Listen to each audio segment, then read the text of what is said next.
la interacción entre la depresión y la nutrición viene por diferentes lados, ¿sí? Uno, que es uno muy frecuente, es que como síntomas depresivos están también ciertos síntomas alimentarios, ¿sí?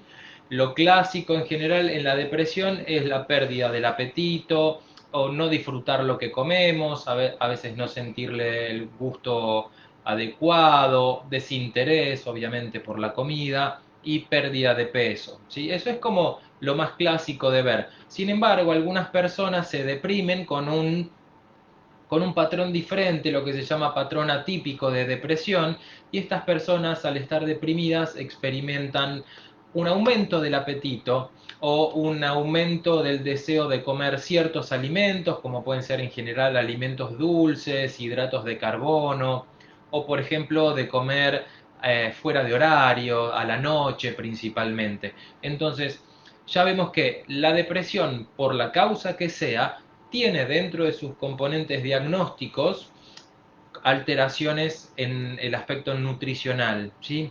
Le preguntaba a Mica y ella nos había comentado un poco brevemente qué cosas te hacen sospechar. A ella le llegan obviamente pacientes que muchos de ellos pueden consultar para bajar de peso exclusivamente, ¿no?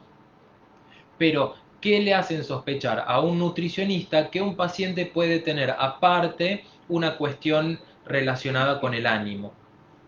Bien, bueno, un poco lo que les contaba anteriormente era que cuando un paciente se acerca al consultorio, en realidad lo que hacemos es tratar de pesquisar si hay alguna conducta alimentaria que es problemática, ¿no? Muchas veces el paciente que se acerca al consultorio y que desea tener un plan de descenso de peso es un paciente que ya lo ha intentado con otros tratamientos previamente y que quizás durante mucho tiempo sostuvo una alimentación muy restrictiva, ¿sí? Es importante tener en cuenta que la obesidad o el sobrepeso no son patologías que ameriten ninguna restricción alimentaria en específica, sino se basa en un plan de alimentación saludable en cuanto a variedad, que sea equilibrado, ¿sí? Dos cosas fundamentales que son la frecuencia y la porción de aquellos alimentos que consumimos. Entonces, generalmente cuando llegan a consultorio, hay que indagar acerca de el orden alimentario, si es que logran realizar las comidas principales, desayuno, almuerzo, merienda, cena. Y en el caso de que estén desordenados, muchas veces existe mayor riesgo de que puedan después tener algún tipo de conducta como excesos, picoteos, o sea, estas comidas entre las comidas principales que a veces son reiteradas y pequeñas, ¿no? Y que muchas veces no tiene que ver con lo que es un hambre real, sino con lo que es el hambre emocional, que en eso me gustaría explicarles un poquito más. Algo que pesquisamos también es, o preguntamos, es si tienen alguna conducta de atracón. La conducta de atracón, si el atracón como definición es cuando uno realiza una ingesta excesiva de alimentos en un corto periodo de tiempo, pero sobre todo se define por una pérdida de control de lo que uno está comiendo, ¿no? Y generalmente que viene asociado a una conducta, a un sentimiento de culpa posterior. Entonces es importante saber si el paciente tiene alguna de estas conductas. Por otro lado, esto que les decía, si comemos por hambre real, si comemos por hambre emocional, es súper importante poder determinarlo. ¿Por qué? Porque hay varios tipos de hambre. Si nosotros nos centralizamos generalmente en la clasificación que es hambre real o hambre emocional. Cuando hablamos de un hambre real, es un hambre que uno lo siente en la panza, ¿no? La panza hace ruido, sentimos un dolor, sentimos fatiga. ¿Por qué? Porque estamos deficitarios de lo que es la energía, ¿no? Nos faltan nutrientes que nos puedan brindar justamente aquella calidad energética para poder cumplir nuestras actividades diarias. El hambre real tiene una característica muy importante que es progresivo, es decir, que si yo ahora desayuno y en las próximas 2 horas no como nada, quizás empiezo a sentir hambre. Si sigo sin comer, puede ser que ese hambre vaya aumentando, ¿sí? Y Que es por un lado poco frecuente en el mundo de hoy experimentar hambre real, ¿no? Sí, se dice que solamente experimentamos un hambre real 2 veces por día. Así que hay que estar como muy precisos en esa señalización, y parte también de la educación alimentaria que hacemos en el consultorio es lograr que el paciente logre identificar esas señales que muchas veces se pierden con conductas previas de muchas dietas, ¿no? Y otra cosa muy importante que tiene el hambre real es que el hambre real no es selectivo, ¿no? Cuando uno tiene hambre de cualquier cosa, porque lo que quiere es suplir justamente una necesidad energética. En cambio, cuando hablamos específicamente de un hambre emocional, hablamos de situaciones en las cuales aparece este hambre de manera abrupta, ¿no? Y que está relacionado muchas veces con los sentidos, ¿no? Por ejemplo, no sé, yo acabo de desayunar y voy caminando y una panadería está haciendo una medialuna caliente. Entonces uno huele el aroma y de repente vienen esas ganas de comer esa medialuna, ¿no? Eso es un hambre bien específico, y para entender bien con ejemplos que es un hambre emocional, ¿no? Porque es abrupto y porque es bien selectivo, ¿no? No tiene que ver con una cosa de me quiero comer, no sé, un sándwich de miga, no, me quiero comer esa medialuna caliente que está ahí. ¿Por qué explico esto? Porque es importante entender que vamos a estar rodeados de hambre emocional permanentemente, ¿no? O sea, todos vamos a tener que hacer o sea, negociar y tomar decisiones alimentarias para poder decidir qué comer o qué no comer, o qué nos puede generar un mayor beneficio para nuestra salud. Pero en muchas oportunidades, como sabemos, los alimentos cumplen una función aparte de la nutritiva, de generarnos placer. Y en esto, bueno, nada, sabemos que Acá alguien nos pregunta, ¿hambre sí. emocional ligada a ansiedad? Absolutamente. Los cuadros de ansiedad, el hambre emocional es una forma de expresar y canalizar esa ansiedad, ¿sí? De hecho, obviamente, en la cuarentena, en todo este tiempo de aislamiento, han aumentado muchísimo los sucesos de ansiedad, de depresión también, y esto del hambre emocional, sin dudas que ha impactado muy fuerte. Entonces es un síntoma a tener en cuenta, ¿sí? Si uno está picoteando constantemente porque está más ansioso, eso lógicamente va a llevar a un posterior aumento de peso. Esto, perdón, haciendo un bocadillo ahí, digo, es importante tener en cuenta que con el tema de la cuarentena, el confinamiento y demás, muchas de las cosas que nos generan placer hoy están disminuidas, o no tenemos un tan fácil acceso a ellas. Entonces es común que uno tienda a buscar en los alimentos esa función de placer. Entonces, si uno no mantiene una alimentación variada, ordenada, y trata de evitar justamente ese tipo de conductas, que por supuesto llevan su esfuerzo, y por eso estamos con todo el equipo para ayudarlos, puede llevar obviamente a un aumento de peso. ¿Sí? Desde ya. Bueno, volviendo a los temas, la obesidad y la depresión son a veces dos caras de la misma moneda, ¿sí? Está claramente demostrado por muchas investigaciones que las personas con obesidad tienen mayores índices de depresión, o sea, porcentajes más altos de depresión que la población con peso normal, digámoslo, ¿sí? Y que también cuanto mayor es el peso del individuo, mayor suele ser esta correlación, ¿sí? A más kilos, digamos, mayor intensidad del ánimo deprimido. Esto tiene que ver, lógicamente, con múltiples factores, algunos los vamos a explicar después. Uno, de hecho, el más común, claramente, es la cuestión del estigma social que hay sobre la persona con obesidad, el cual no vamos a entrar mucho en detalle, pero hay claramente una discriminación social hacia la persona que padece obesidad. Eso se hace sentir, la sensación de sentirse discriminado porque no encuentran ropa a veces para sus talles, o la ropa que hay en talles obesológicos son feas y viejas, las cuestiones en el transporte, en lo social, bueno, quien ha padecido de obesidad o quien tiene algún familiar aquejado por este tema lo ha vivido, lo ha visto claramente, no es una cuestión ni siquiera de Argentina, es una cuestión mundial, ¿sí? Y una cuestión social muy diseminada, que en estos tiempos de trabajar sobre la discriminación y todo eso, recién se ha empezado a cuestionar este tema tan controvertido. Pero bueno, la persona con obesidad se deprime por el hecho de tener obesidad y ser discriminado o ser no tenido en cuenta, ¿sí? Entonces, eso es importante también. Por las limitaciones también que va trayendo la Sí. propia enfermedad, ¿no? Ujú, Entonces es importante también entender el sujeto como un sujeto complejo, ujú. ¿no? Y con la obesidad como una enfermedad multifactorial, ¿no? No hablamos no es una cuestión de fuerza de voluntad, eso es importante que se entienda. La obesidad Sí, es una exactamente. patología, ¿sí? Exactamente. Hay asociaciones ya clásicas, obviamente mentirosas, pero asociaciones del imaginario popular que asocian a la persona con obesidad con una persona carente de virtud, vago, eh, que le gusta la buena vida, que es muy relajado, ¿sí? Cuestiones por el estilo que están muy lejanas a la realidad, ¿sí?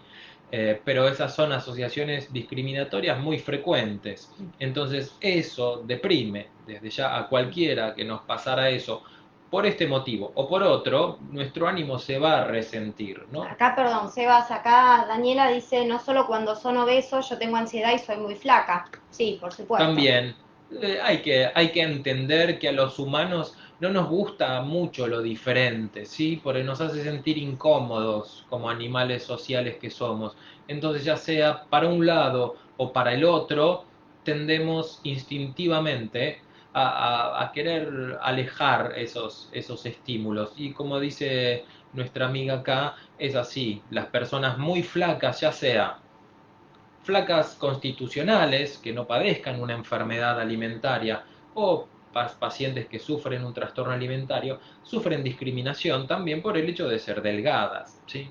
Eso es así también, lamentablemente. Eh, pero uno tiene que entender que la obesidad es un resultado de algo, ¿sí? No es que alguien elige ser obeso o engordar. En general, la causa número uno de esto tiene que ver con el patrón de nutrición, ¿sí? ¿Qué come? Entonces, Mika nos va a contar muy precisamente qué ve ella en una persona que tiene obesidad, cuál es el patrón característico, digamos. Bueno, en general un poco de lo que hablábamos, ¿no? De esto de el desorden alimentario es sumamente frecuente en la consulta, ya sea por los horarios, por la vorágine del día, por el trabajo, por un poco de falta de organización, ¿no? Entonces, generalmente se producen salteos de comidas, esas comidas con el tema de ser alimentos simples o prácticos y la practicidad del día a día, terminamos recayendo en alimentos que son ultraprocesados, ¿sí? Ujú. O aumento de lo que son hidratos de carbono refinados, ¿sí? Azúcares, pizza, empanada, alimentos que, como sabemos, no hay ningún alimento prohibido, y esto lo vuelvo a decir porque me parece sumamente importante, pero sí necesitamos saber una frecuencia y una porción adecuadas para que sea un plan nutricionalmente de buena calidad y variado en toda su composición. Entonces, generalmente son pacientes que quizás necesitan un tipo de alimentación que sea como fácil de realizar, fácil de preparar, y en muchas ocasiones lo que se ve en consultorio, en experiencia propia, es que suelen recaer en alimentos fáciles, congelados, ultraprocesados, delivery, Claro, ¿sí? comer rápido, mal Uh-huh. y cuestiones de capaz de baja calidad y muchas calorías, ¿no? Eso es Totalmente. básicamente o en desorden.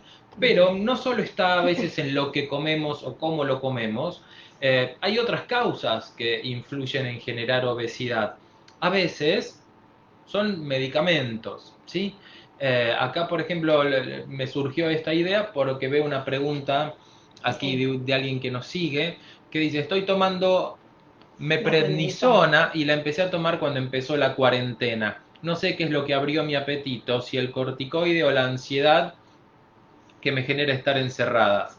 Eh, Ambas cosas diría, sí, pero el corticoide sin duda siempre aumenta el apetito y genera aumento de peso, ¿sí?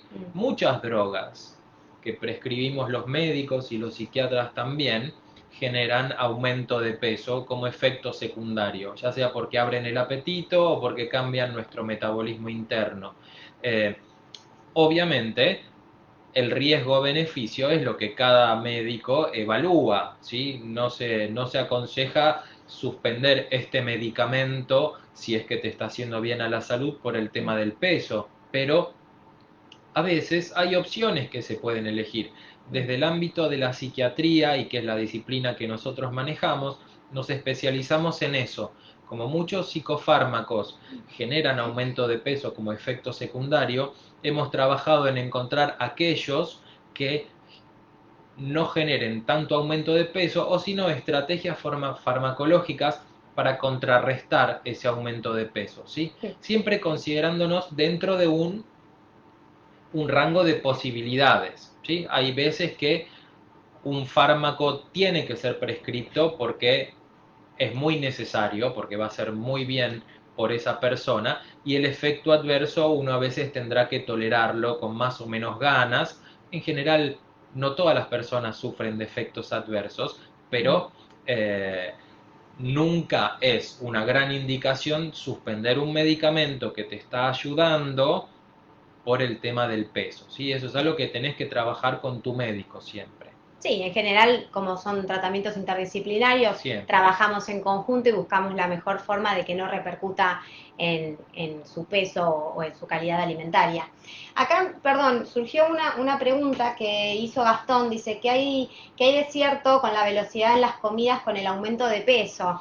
En realidad esto lo que sucede, porque me parece importante aclararlo Sí. esto, no es que el comer rápido aumenta de peso, sino lo que sucede es que cuando uno consume alimentos de manera rápida, uno no logra detectar a tiempo la señal de saciedad.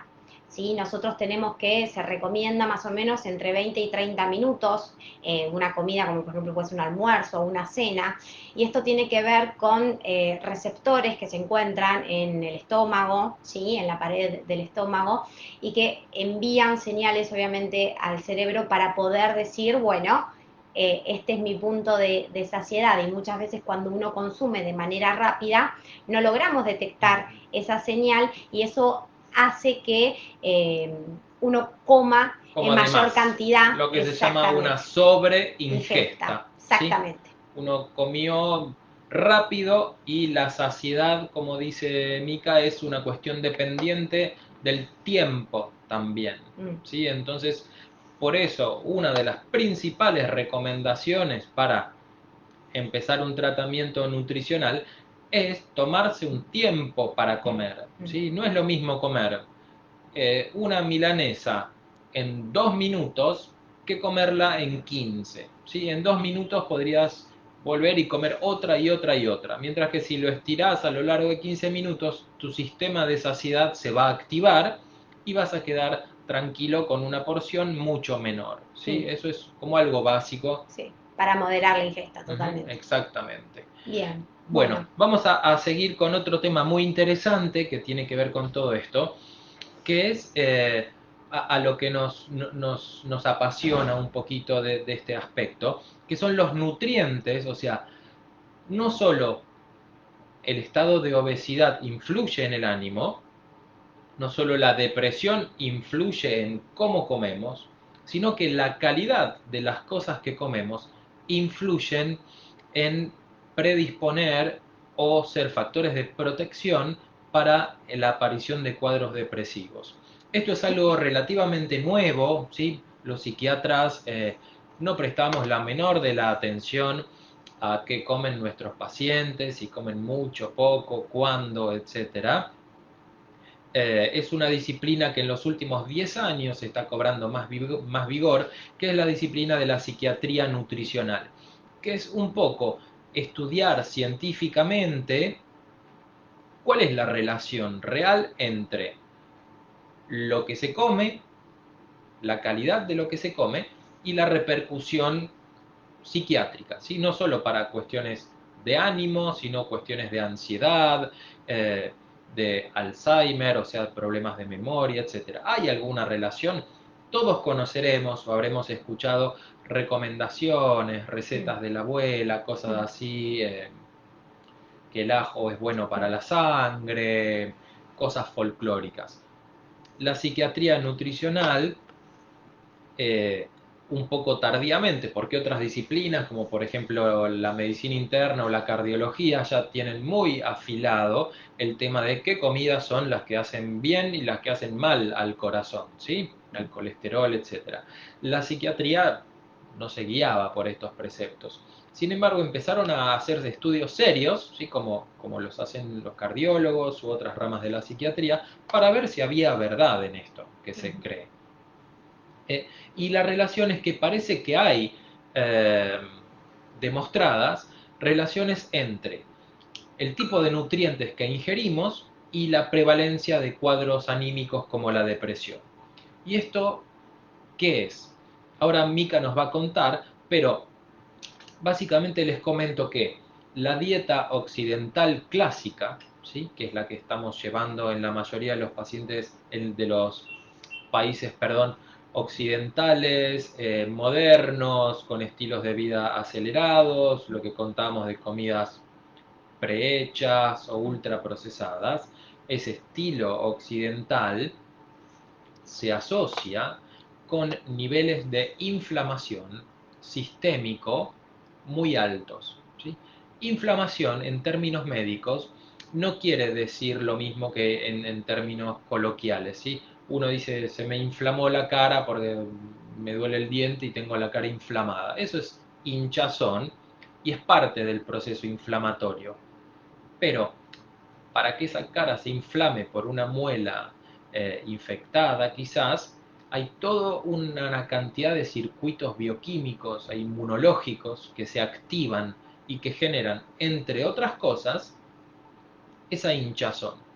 Pero a veces la inflamación como circuito metabólico no genera hinchazón, ¿sí? No se puede ver. Y de eso estamos hablando. La comida ultraprocesada, que ahora Mika nos va a describir, eh, se asocia con un patrón inflamatorio sistémico no visible muy alto. Y eso parece que tiene consecuencias en muchos lados. Ya se sabía claramente la inflamación del endotelio vascular y el riesgo de placas de aterosclerosis, etcétera. También la inflamación se ha empezado a asociar con la génesis de la depresión, ¿sí? Parece que todo este cortocircuito del medio interno, inmunológico, endocrinológico, influye en el funcionamiento de los circuitos que regulan el ánimo, la ansiedad, el sueño, etcétera. Entonces, la dieta occidental se ha asociado a mayores índices de depresión. ¿Qué es la dieta occidental, Mika? ¿Qué es lo que estábamos hablando? Bueno, la dieta occidental es básicamente lo que estábamos justamente comentando hace un ratito acerca del elevado consumo de hidratos de carbono refinados, estos como, no sé, pizzas, harinas muy refinadas, consumo elevado de azúcares, ¿sí? Se da muchas veces en alimentos que tienen snacks, que tienen alta cantidad de grasas saturadas también, ¿no? Todo esto, en realidad lo que se vio es que pueden aumentar muchísimo la inflamación, esta que hablaba Sebas, entonces esto impacta obviamente y puede perpetuar los síntomas, ¿sí? Que ya se encuentran en el paciente que tiene depresión. Entonces, en realidad, más que hablar de lo que genera o lo que podría perpetuar la sintomatología, lo que sí se estuvo desarrollando muchísimo más es acerca de la prevención, ¿no? ¿Qué alimentos entonces serían mejores o más propicios o más adecuados, ¿no? Porque no es que hay un alimento bueno o malo, sino que algunos son más adecuados. Y en general es un plan de alimentación súper saludable y que se puede llevar a cabo de manera muy fácil, ¿no? Y a un costo en realidad que no es un costo alto, digamos, si uno lo tiene que comparar quizás con un poco más la farmacología y demás, ¿no? Es Ujú. algo que uno lo puede hacer en casa. Eh, a ver, Sí. cuando hablamos de esto, hablamos de la dieta mediterránea, ¿sí? La dieta mediterránea que tiene elevada cantidad de alimentos, de nutrientes. Ahí vamos a eso. Espera que te interrumpo, sí, sí, porque vamos a eso. Así ella después nos cuenta bien qué es lo que podemos hacer. Como les decía, esto de la psiquiatría nutricional, por un lado, empezó a investigar, a ver si había cosas en los nutrientes que hacían bien o mal, ¿sí? Si había relaciones. Se descubrió esta relación con la depresión. Entonces, otra pregunta que cabía era, bueno, ¿hay algún patrón nutricional? ¿Hay algún alimento, alguna forma de comer las cosas que tenga alguna incidencia en la depresión?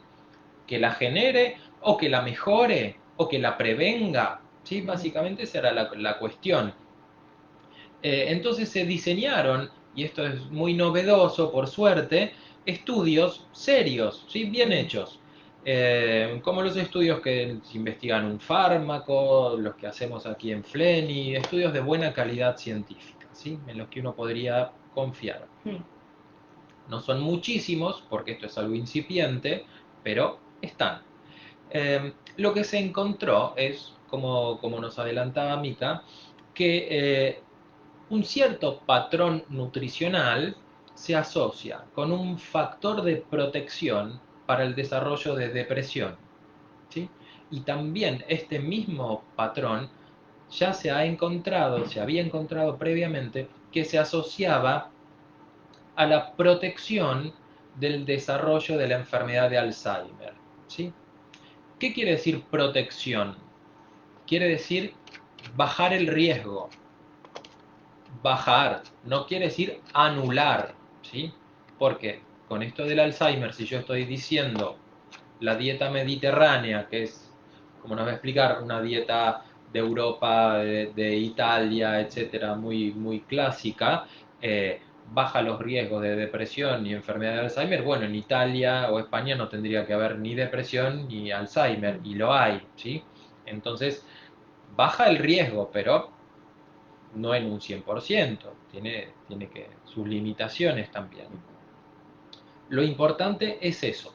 Se estudió inclusive, hay un estudio que tomó gente con depresión y a uno los dividieron en consultas nutricionales clásicas, ¿sí? Recomendaciones de qué comer, muy, muy livianas, digamos, y a otro grupo se les hizo un asesoramiento sobre el plan nutricional mediterráneo, ¿sí? O sea, se les dio tratamiento con este plan de comida y se los midió a ver cómo les iba con su depresión.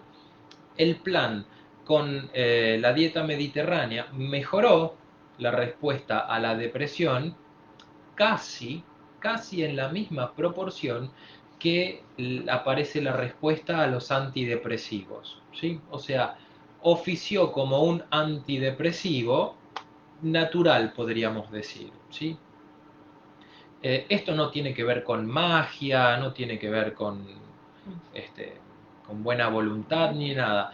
Hay moléculas en ciertos alimentos que son muy beneficiosas para el cuerpo, ¿sí? Y que son muy beneficiosas para el cerebro. Entonces, si uno puede mejorar el incremento de esas moléculas, puede esperar resultados, ¿sí? Esto es un estudio, por ahora hay solo 2 estudios al respecto, es para tomar con pinzas aún, ¿sí?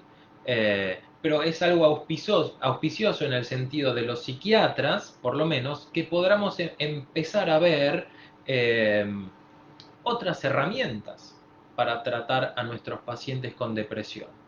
Más allá de las ya conocidas y eficaces, ¿sí? Eficaces psicoterapia y psicofármacos, ¿sí? Otra herramienta más que pueda ayudar. Cuanto más herramientas tengamos, mejor. Entonces, sin más preámbulos, muy importante, ¿qué es la dieta mediterránea y qué componentes tiene que son importantes?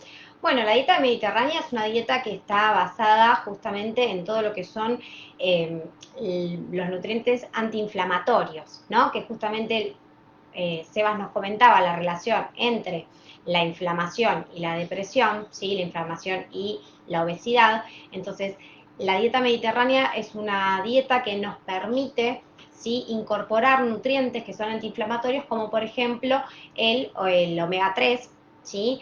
Que está presente, por ejemplo, en los pescados grasos, ¿sí? El salmón, puede estar en pescados como el atún, ¿sí? Entonces, ¿Todos los pescados, Mica, o generalmente los grasos, los qué grasos. son pescados Sí, grasos? ¿De dónde vienen? el salmón es el que más tiene, Pescados de mar. sí.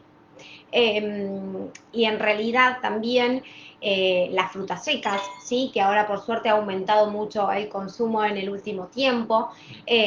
Frutas secas como las nueces, las almendras, ¿sí? La avellana, por ejemplo, también. Avellana, ¿no? Sí. Tiene... Es importante esto porque son antiinflamatorios y esto va a perpetuar justamente la disminución de la sintomatología. Por otro lado, también tenemos algo sumamente importante que nombrar, que son las frutas y los vegetales. ¿Sí? ¿Por qué? Porque uno siempre dice, bueno, sí, frutas, vegetales, es un poco más de lo mismo, ¿no? Algo un poco trillado, pero en realidad es importantísimo, no solo porque aportan fibra, sino también porque nos van a aportar o nos pueden aportar otros micronutrientes como, a ver, selenio, ¿sí? Podemos encontrar también en las frutas secas el zinc, ¿sí? Que son micronutrientes que son sumamente importantes como mecanismos antiinflamatorios. Y en especial me quería detener un poquitito, no sé cómo venimos de tiempo con todo esto que nos pasó, pero quería hablar un poquito de la fibra, porque la fibra alimentaria que se encuentra justamente en todo lo que es la piel y la semilla de las frutas, de los vegetales de hojas, ¿sí? ¿Por qué es tan importante? Porque tiene mucha relación con otro tema que esto da para otra charla, Sebas, que es la microbiota intestinal. ¿Sí? Hay mucha relación entre lo que es la microbiota intestinal, ¿sí? Las bacterias que colonizan nuestro intestino, ¿sí? Y la relación que tienen justamente con el eje intestino-cerebro, y esto también produce una mejora en la sintomatología. Entonces, cuando uno consume una buena cantidad de vegetales y frutas a diario, ¿sí? Porque tiene que ser a diario. ¿Qué es a diario? Y la recomendación de las guías alimentarias argentinas hablan de 5 porciones al día entre frutas y verduras. ¿Sí?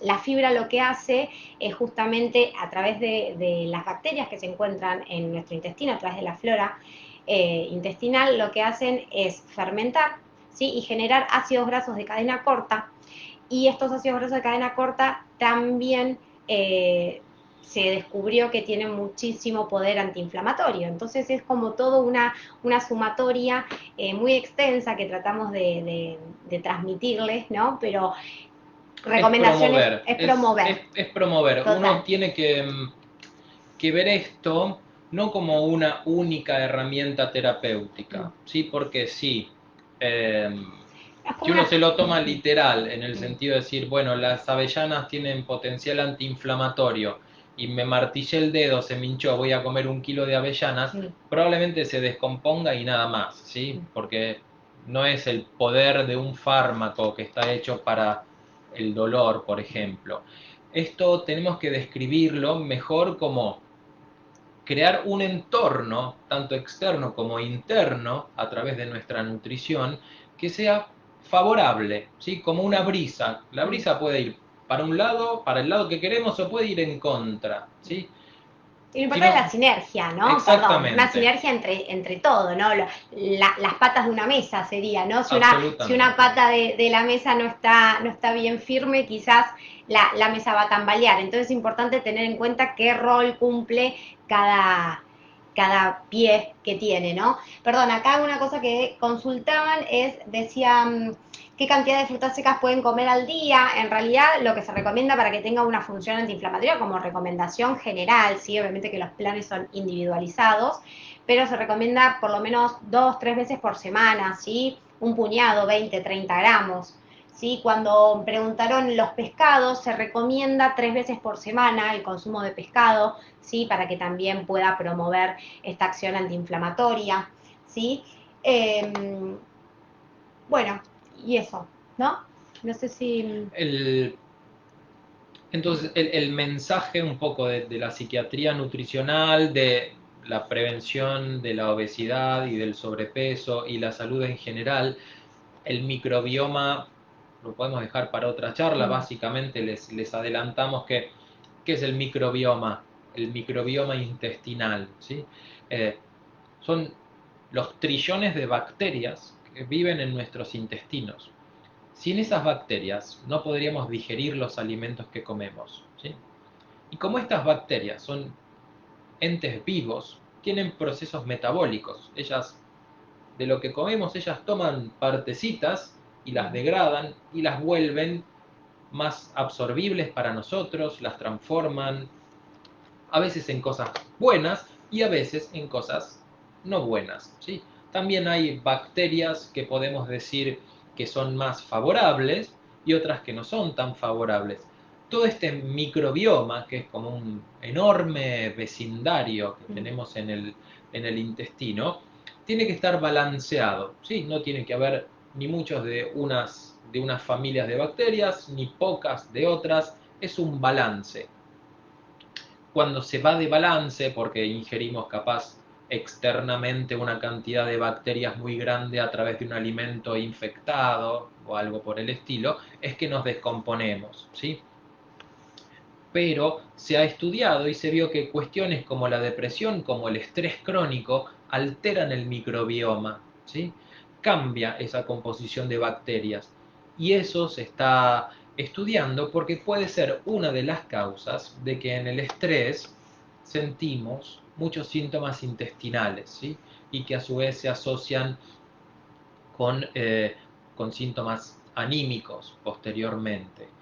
Desde ya acá leí una pregunta de esto del cerebro intestinal, si es verdad. Sí, es verdad. En el intestino, perdón, en todo nuestro tracto digestivo tenemos neuronas también. Hay neuronas que están encargadas de comunicarse con el cerebro y entre ellas coordinar los procesos de digestión, ¿sí? Entonces, algo muy clásico es cuando estamos terriblemente nerviosos o estresados, cualquier cosa que comemos nos cae pesada o nos cae mal. Y esto tiene que ver con estas neuronas que se van de ritmo a veces, ¿sí? El microbioma es afectado directamente por lo que comemos. Si comemos un patrón como el que describe ella, estilo mediterráneo, no hace falta que sea este estilo, sino un patrón útil, saludable, con fibras, con frutas, verduras, variado, nuestras bacterias están sanas. Si comemos más de el patrón occidental con mucha grasa, azúcar, etcétera, nuestras bacterias crecen un poco, las que no nos ayudan tanto y las que nos sirven se quedan medio abajo. Y eso podría explicar ciertos cambios en este sistema inflamatorio que describimos. Perdón, Sebas, Vamos acá hay a contestar preguntas algunas ahora. preguntas. Sí, acá dice, por ejemplo, había preguntado, ¿es lo mismo comer pescado que las cápsulas de omega 3? A ver, mientras que los nutrientes se puedan incorporar a través de los alimentos, la realidad es que no recomendamos la suplementación. La suplementación es en el caso de que por alguna causa la dieta fuese deficitaria o, no sé, a alguien no le guste los alimentos que lo contienen y no amerite Sí. una Siempre ingesta lo adecuada. natural primero, ¿sí? Tal cual. Sí, aparece la suplementación en el caso de los omega 3, tienen que ser suplementos de origen de un laboratorio, ¿sí? Porque vas a encontrar millones de marcas de cápsulas omega 3 que no está estandarizada su fabricación, uno no sabe bien realmente qué tiene adentro eso, ¿sí? Porque los que son suplementos dietarios, que es como se vende estos suplementos, no tienen una supervisión directa de cómo se generaron, ¿sí? Eso sirve para acá y para afuera, en el extranjero también. Entonces, si algún médico te receta o te recomienda ácidos omega 3, que sea de calidad de laboratorio. Bueno, acá otra pregunta, Patricia nos pregunta, dice, lácteos light fermentados, yogur, ricota, queso por salud, queso crema untable, ¿son recomendables? A ver, como decía, no es que hay un alimento que se puede y que no se puede comer. Lo que sí sabemos es que los lácteos, ¿sí? Leche, yogures y quesos, en realidad, lo que tienen es un gran componente de proteínas, ¿sí? Y dentro de ellos tienen el triptófano, ¿sí? Que es un precursor de la serotonina, que es una hormona muy importante y que cumple la función de neurotransmisor. Entonces, por lo cual, dentro de lo que es la dieta mediterránea se encuentran también con una frecuencia de consumo, y el hecho de que sean light o no, digamos, eso apunta específicamente a la calidad que tiene de grasas. Generalmente para lo que es la prevención cardiovascular uno recomienda descremados, pero tiene que ser siempre en base a una recomendación individual, no es que son recomendaciones generales, ¿sí? Perdón, Mica, hay una de un Sí, psiquiatra. Em, Celina nos Celina. pregunta, ¿un psiquiatra nutricional puede tratar la disfunción alimenticia que produce sin indicar medicamentos antidepresivos o debe ser tratado por psicólogo? Ujú. Eh, bueno, no entiendo toda la pregunta, pero la psiquiatría nutricional en principio es un marco teórico, ¿sí? Es una nueva forma eh, de leer al paciente, ¿sí? Y de buscar alternativas terapéuticas. Cada caso es único, ¿sí? Entonces, bajo ningún concepto, un psiquiatra que sea de orientación nutricional o clásica, que por ahora no existe una especialidad con diploma de psiquiatra nutricional, bajo ningún concepto va a dejar de barajar todas las opciones, ¿sí? Hay pacientes que necesitan psicoterapia, hay pacientes que necesitan medicamentos, hay pacientes que necesitan corregir ciertos hábitos, ¿sí? Pero eso es individual para cada paciente. Nunca, eh, por lo menos nosotros, nunca vamos a cerrarnos a una sola disciplina porque eso no está bien en medicina. Uno tiene que aprovechar todos los recursos que tenga para el bien del paciente. Totalmente. Bueno, acá pregunta, por ejemplo, últimamente me están recomendando stevia para endulzar, ¿es realmente mejor el edulcorante que el azúcar? A ver, insisto, no es que haya algo mejor o peor, sí se pueden hacer recomendaciones quizás de adecuación, digamos, de ingesta. Depende muchísimo de toda la ingesta total, ¿no? Recuerden que el azúcar está escondido en muchos alimentos, ¿sí? No solo tienen que ser alimentos dulces. Entonces es como muy amplia la pregunta, pero bueno, cuando dicen me recomiendan stevia, o es mejor el edulcorante que el azúcar, y depende de la cantidad que uno consuma en el día y depende justamente en qué alimento lo vehiculice.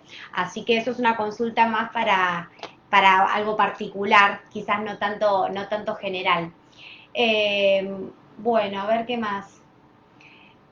Súper claro, bueno, gracias por escucharnos.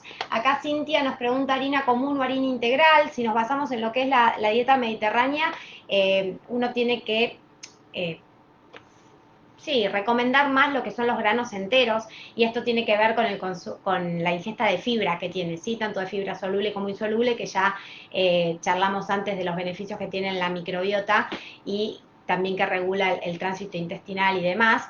Tiene muchas funciones desde el ámbito nutricional, así que si tuviésemos que abocarnos a lo que es la dieta mediterránea, y es preferible harina integral o harinas que sean menos refinadas, ¿no? Que tengan más grano entero. Dice, ¿es recomendable la medicación cuando una persona tiene ansiedad cuando come? A veces sí. Lo que hay que entender es que nosotros no tenemos planes generales, ¿sí? Nosotros diseñamos un plan especial para cada paciente y cada persona, lo cual consideramos lo apropiado, ¿sí? No hay recetas generales para todos, porque nos dedicamos a tratar cada persona como una sola persona única. Algunas personas que tienen ansiedad y tienen problemas nutricionales como picoteo o atracones requieren de medicación que la hay para bajar esa ansiedad y esa conducta. Otras, por ejemplo, pueden con intervenciones nutricionales, con reorganizar su plan, pueden tener el problema resuelto. Entonces, no es fácil contestar si todos tienen que tomar medicación o no. Lo que sí, lo importante, digamos, que uno tiene que buscar en un médico o en un equipo de cualquier disciplina, es que ese médico conozca muchas herramientas, ¿sí? Eh, y él elija o sugiera cuáles aplicar, básicamente. Si yo conozco solo el tema de la farmacología y es lo único que manejo, por más que lo pueda manejar muy bien, es lo único que voy a poder prescribir, ¿sí? Porque es en lo que yo me siento confiado y seguro. Ahora, si manejo con, con buen criterio una cantidad mayor de, eh, de herramientas, puedo elegir para mi paciente sugerir alguna otra cosa. Y eso se basa obviamente en el juicio clínico del profesional, sea médico, sea nutricionista. Por eso nuestra sección, nuestro equipo, somos profesionales que ya tenemos más de 10 años de formación. Una parte de formarse y estudiar tiene que ver muchos pacientes para adquirir un juicio crítico y clínico, ¿no? Y seguir formándose. Entonces, cuando nos han permitido en el servicio de psiquiatría de Fleni, dado que es un servicio de gran prestigio, intervenir con nuestra disciplina, hemos elegido a los mejores, ¿sí? Los que creemos que somos los mejores. Bueno, ella en lo suyo, yo en lo mío, y eso quizás pueda hacer una diferencia. No, acá estaba leyendo, bueno, Celina, la vi varias veces esta pregunta, lo que Sí. pasa es que habla mucho de un tema como el bypass gástrico, que es una situación muy específica quizás para hacer una Ella nos respuesta pregunta, incompleja. les comentamos, Sí. ¿existe relación entre psiquis y síndrome de mala absorción generado por la cirugía de bypass gástrico? Eh, como bien dice la licenciada, es para una clase aparte. Existen enormes relaciones entre el funcionamiento psíquico y la cirugía de bypass gástrico, ¿sí? La cirugía de bypass gástrico es, por definición, una cirugía que genera mala absorción. Si no, no generaría disminución del peso, ¿sí? Pero eh, la absorción de nutrientes generada en el bypass gástrico está dada por el cambio anatómico, no por aspectos mentales. Ahora, la cirugía de bypass gástrico se asocia tanto previamente como en forma postquirúrgica con una gran cantidad de síntomas y cuadros psiquiátricos, ¿sí? Como la depresión, la ansiedad, el consumo de sustancias. Eso se ha estudiado y hay mucha evidencia de eso. Entonces es muy importante que quien se va a operar de cirugía bariátrica tenga no solo la evaluación del equipo quirúrgico y nutricional que lo va a llevar a cabo, sino ya la mayoría de los equipos quirúrgicos piden las interconsultas con psicólogos y psiquiatras especializados porque hay personas que tienen problemas depresivos, ansiosos o nutricionales previamente y que después de la cirugía pueden empeorar mucho. Sí, ¿sí? yo creo que una cosa que quizás ayude un poco a cerrar esa pregunta es que la cirugía bariátrica modifica el estómago, pero no modifica justamente la relación que uno tiene Exacto. con la comida, entonces hay que evaluar bien en la previa cuál es esa relación con la comida, porque si no se puede obviamente perpetuar en un futuro, ¿no? La cirugía es una técnica que dura, es un tratamiento más, es una Es herramienta un más. tratamiento, pero no Es es una solución mágica. Totalmente. Bueno, bueno, acá nos agradecen. Yo creo que ya con el tiempo estamos pasados nosotros porque nos enganchamos con las preguntas. Eh, Acá preguntan algo de una droga. Gabriela pregunta, ¿la, Vuelvo a preguntar ¿la hidrocortisona en dosis fisiológicas puede hacer engordar? las dosis fisiológicas de hidrocortisona son las que puede secretar tu cuerpo. Cualquier dosis que venga externa es suprafisiológica, ¿sí? Y como definición, todos los corticoides generan aumento de peso, mayor o menor, ¿sí? Pero eso es modulable, no es una condena a engordar indefinidamente. Uno puede trabajar sobre la nutrición, trabajar sobre ciertos medicamentos que puedan favorecer el descenso de peso. No es una condena que por tomar ese medicamento se declaró que es así. Bueno, yo creo que podríamos ir haciendo un cierre. A mí siempre me gusta, ¿no? Como ver, bueno, de qué entonces, ¿qué hablamos? Hablamos justamente de en cuanto a lo alimentario, lo que a mí respecta, tratar de pensar en una alimentación que sea nutricionalmente completa, una alimentación variada, una alimentación que tienda más a alimentos que correspondan a lo que es la dieta mediterránea, que es una dieta que tiene gran cantidad de vegetales y frutas por su contenido de fibra, que es una dieta que también recomienda el consumo de pescados al menos 3 veces por semana por el aporte del omega. Las frutas secas, ¿sí? Recuerden, nueces, almendras, ¿sí? Avellanas y demás, para también generar no solo un aumento, un incremento del omega 3, sino también del zinc y del selenio, ¿sí? Y todo esto es porque son alimentos o sea, nutrientes en realidad antiinflamatorios, y como bien había explicado Sebas, la inflamación está en completo relación con lo que es la depresión y el sobrepeso y la obesidad.